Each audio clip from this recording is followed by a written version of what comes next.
এখন ঘড়ি কাটায় কিন্তু ৭টার মতন বাজে। ওদিকে বরমশাই ফোন করে বলল রেডি হওয়ার জন্য, কারণ আজকে বিয়ে খাইতে যাব। আমার কিন্তু শরীর অত একটা ভালো না, আমার সাথে সাথে আমার কিন্তু মেয়েরও শরীরটা ভালো না, তাও যাব বিয়ে খাইতে। বিয়ে নামটাই শুনলে না অনেকটাই ভালো লাগে জানো। আমার বিয়ে খাইতে যে কতটা মজা লাগে সেটা আর বলার বাইরে। যারই বিয়ে হোক না কেন, খাওয়া দাওয়াটা অনেক মজা। সেই খাওয়া না যে মাছ মাংস, ওটা না, কিন্তু ওই যে বসে আরাম করে খাওয়া সেটাই। মেকআপ করতেছিলাম, তার মধ্যে এই যে মেয়ে উঠেছে, মেয়েকে এখন খাওয়াচ্ছি।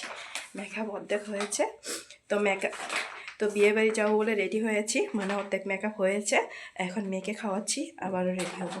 মেয়ে ঘুম থেকে উঠেছে।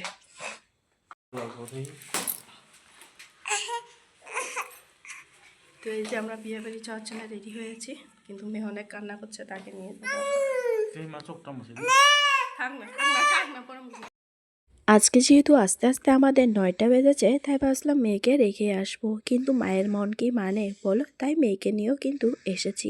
আর আমার মেয়ে আজকে এতটা কান্না করতেছিল আমাকে রেডি হওয়া দেখে, সে না নিজে নিজেই দরজাটা দেখাচ্ছিল এটা খোলার জন্য আর কি। তো আর কি করব বলো, তাই পুরো কাভার করে মেয়েকে কিন্তু নিয়ে এসেছি জানো। অনেকটা কিন্তু ভয়ও লাগতেছে। বরমশাই বলতেছে আজকে যদি কিছু হয় তাহলে কিন্তু 12টা কিন্তু বেজেই যাবে, কারণ ওর এমনি আগে থেকে ঠান্ডা লেগেছিল, আর তারপর যদি আবারও লাগে তাহলে তো আরও শেষ আজকে। তো যাই হোক, তাড়াতাড়ি বাড়িতে যাব, সেজন্য তাড়াতাড়ি এসেছি আর কি। বিয়ে বাড়িতে এসে না দুই একজনের সাথে যদি চেনা পরিচিত যদি না থাকে না ভালোই লাগে না।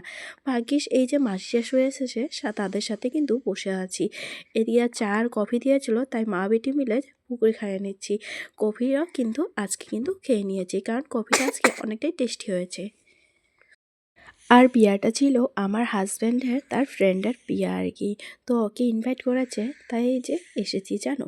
এই প্রথমবার ওর বন্ধুর বিয়াতে আসলাম আর কি। তো যাই হোক, এদিকে বসে আছি খাওয়ার জন্য আর কি। তাড়াতাড়ি খাইয়ে বাড়িতেই যাবো আর কি, কারণ মেয়েকে নিয়ে এসেছি, অত একটি টাইম বসবো না আর কি। এদিকে সিটও কিন্তু বসে নিয়েছি। তো আমাদের তো খাওয়া দাওয়া হয়ে গেছে, এখন আবার চলে যাচ্ছি বাড়িতে। আমরা না অত একটা টাইম বসে নেই জানোই তো, বসলে পরে রাতের 11টা বেজে যাবে। আরও যে হারে ঠান্ডা পড়েছে, আরও না হয় ঠান্ডা লাগবে আমারও আর মেয়েরও। তাই একটা চাদরও কিন্তু নিয়ে এসেছি জানো। ওই যে দ্বিতীয় অনেকেই বাড়িতে চলে যাবে আর কি, তখন তো ভিডিও কোনো মতন করেছি। তো আজকের মতন এই পর্যন্তই, টাটা।